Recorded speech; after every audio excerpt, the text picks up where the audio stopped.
quick look at Double or Nothing this weekend. 5 years of AEW heading into Las Vegas. AEW Double or Nothing. AEW, well, they could definitely have 2-night pay-per-views. I think they need to be doing 2-night pay-per-views when it comes to the length of some of these cards they're having. Maybe even do them on free TV, if you will. Do like a collision taping with a pay-per-view and then Double or Nothing. I don't know. But their cards are just extremely long. They have everybody and anybody on the card. And they definitely don't want to cut back. They want to give everybody a half an hour match. They just don't want to cut back at the same time. But so with looking at this very, very briefly, Darby Allin, Bryan Danielson, and FTR teaming up to take on the Elite, which is the Young Bucks, Jack Perry and Okada. And, well, we all thought Darby Allin was going off to climb Everest after his match with Sting defending the tag team championships at Revolution. And here he is back in action. Anarchy in the ring, something that essentially got started due to COVID when they did the Stadium Stampede kind of stuff where it was just chaos all over. Here we are now post-COVID, Anarchy in the ring, Double or Nothing. I think this is going to be a pretty decent match. Overall, I imagine Team AEW is probably going to get the win, but actually, I'm gonna go back on that. I'm gonna think Elite. The Elite is just kind of they've been using everything and anything to kind of get their way lately as the bad guys, and I see that is still going to keep going here, and maybe even the Elite adds some members following Double or Nothing as they just try to keep getting stronger and stronger. They're essentially AEW's version of the Bloodline right now.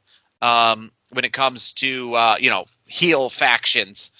I would say this though. I think there's a swerve that's going to be had because, as you mentioned, the Elite has just they're on a tear. It seems like they're destined to win this match. But I will tell you right now, I do think Team AEW wins. I just have a good feeling about it. I think it's just going to be one of those kind of a swerve where you're not expecting them to win. I don't think. I feel like if you had to put betting odds on it, the Elite would come out with the higher odds of probability to win. But I think Team AEW, I mean Danielson, Darby Allin, FTR, I got to give it to them. Takeshita, he's taking on Jon Moxley for a IWGP World Heavyweight Championship eliminator match, which means that if he wins, he gets a future shot at Jon Moxley's championship. Well, I'm going to guess that he wins then. Because of the fact that we have that pay-per-view coming up next month called Forbidden Door. And obviously they're probably going to put the IWGP Championship on the line there. So no better way to start the setup for that than in a number one contendership match, essentially, and having Takeshita becoming the number one contendership. So Moxley and Takeshita can face off next month. For that belt in a rematch. So we'll move on from that and talk about Adam Copeland and Malachi Black in a barbed wire steel cage match for the TNT Championship. Anytime I see AEW doing this kind of stuff, barbed wire steel cage, as we've seen before, a lot of especially during COVID and a little before and a little after, all of the kind of bad camera work or, remember the exploding barbed wire that, people still mock to this day. So anytime that AEW tries to do these things. What explosion? Exactly.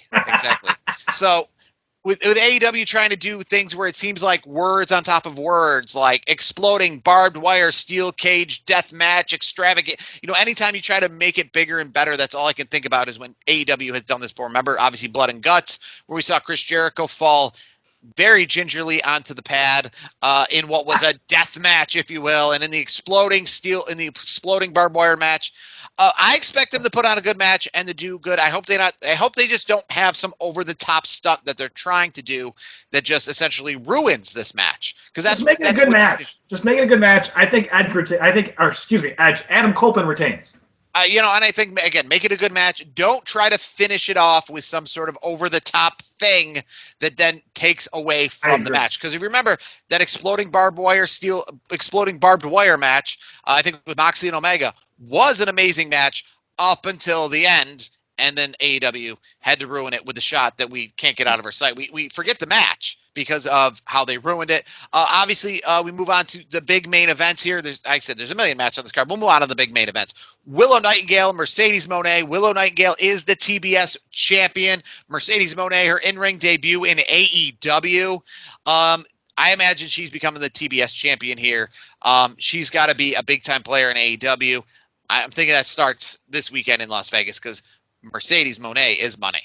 Yeah, I agree. And plus, I mean, anyone that's listened to our show or watched the show in the last, few months, we don't have to say it again. we're not as high as the rest of the internet wrestling community on Willow Nightingale. Plus, it's Mercedes Monet's, it's her debut in the ring. I don't think they're going to do anything but make her look like $1 million. So I think she wins the championship. And in the main event of main events for this pay-per-view, and it's weird because there's no casino battle royale at this Double or Nothing. I thought that was a tradition here, but I don't see that on the card at all. And they have 10 matches, so it would have to be obviously on the pre-show if they did, where I think it would be. But frankly, they got so many matches that I even think some of these could be moved to the pre-show. So I don't know how they could be finding more pre-show matches when they could take the ones they have now and put them on the pre-show. But we move on to the main event, as I was just saying, the AEW World Championship. Swerve Strickland, his first defense against Christian Cage. How about this Christian Cage in a main event at his age, going for the World Championship? Good for him. He's 50 years old, going for the championship against Swerve Strickland. I feel like, similar to what we were talking about WWE, this is Swerve Strickland's first title defense. I don't foresee Christian Cage, while a great story, and this has been very interesting, and Christian Cage makes everything entertaining, I don't foresee, this being a real threat. Don't be surprised, though, because just remember, AEW did have Chris Jericho as a champion there, so I'll just, the age thing doesn't matter to AEW. Yeah, I know that doesn't matter, but I guess with the fact that, again, Swerve Strickland is the new champion here, just became champion. Yeah, Swerve's keeping the belt, for sure. Swerve's keeping the belt. I don't see, I would say Swerve's next big title defense where it could potentially be changed over, probably London. I'm not even saying it's the next pay-per-view Forbidden Door. I'm saying London is probably the next time he has an opponent where it might be somebody who could become a new champion. And hey, who knows who will be around WWE or AEW at that time, because we got a few months away till then. But I think overall, obviously, it's going to be a strong pay-per-view. Roderick Strong and Will Ospreay. I don't really care who wins that match. It's for the AEW International Championship. It's going to be a great match. Could be for no championship. Timeless Toni Storm against Serena Deeb. Yeah, Serena Deeb, listen, I was very high on her. Especially I watched her a ton back in the day on the Indies and in TNA and in some other places. But unfortunately, I think Toni Storm is defending that championship. But hey, I mean, just because of the fact that, like I said, Serena Deeb, she's got quite the pedigree of the past. But I don't see her winning the championship now. And like I said, other great matches on the card that AEW will probably deliver, but those are the ones that'll actually have some sort of importance going after the pay-per-view, I think. And I think, AEW will deliver on the pay-per-view nonetheless.